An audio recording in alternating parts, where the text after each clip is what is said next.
छत्रपती संभाजीनगर या शहरातील अर्चना मानसुरे या ताईंनी आपल्या घरातूनच असा छोटासा व्यवसाय सुरू केला, ज्यामध्ये त्या मेहनत आणि जिद्दीच्या जोरावर त्या घरातील व्यवसायाला शेंद्रा MIDC मध्ये स्वतःची कंपनी उभी करून दररोज म्हणजे दिवसाला 1000 किलो पापडाचे वेगवेगळे प्रकार वेगवेगळ्या फ्लेवरमध्ये त्या तयार करतात आणि येथे तयार झालेला पापड आज महाराष्ट्र म्हणू नका संपूर्ण देशभर त्या विक्री करत आहे। आता अर्चना ताई आपला पापड व्यवसाय कशा पद्धतीने करतात थोडक्यात सांगतो। पापड तयार करण्यासाठी लागणारा जो कच्चा माल आहे म्हणजे पीठ आहे ते याच ठिकाणी कंपनीमध्ये तयार केलं जातं आणि ते पीठ आणल्याच्या नंतर या मशीन मध्ये गोणी पूर्णपणे पिठाची उभरली जाते आणि त्यानंतर पाणी टाकून ते पीठ या मशीनच्या साहाय्याने मळलं जातं। त्या पिठाला या ठिकाणी टाकल्याच्या नंतर पूर्णपणे त्याची अशा पद्धतीची लाटी बाहेर येते, जेणेकरून त्यावरती पापड करण्यास सोपं जातं।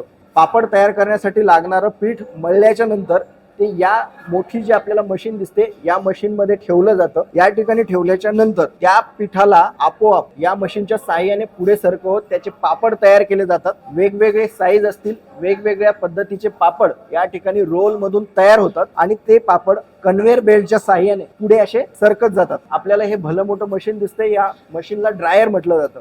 या ड्रायर मध्ये तो पापड सुकवला जातो आणि अगदी काही मिनिटांमध्ये या ड्रायर मध्ये सुकलेला पापड पुढे विक्रीसाठी तयार होतो।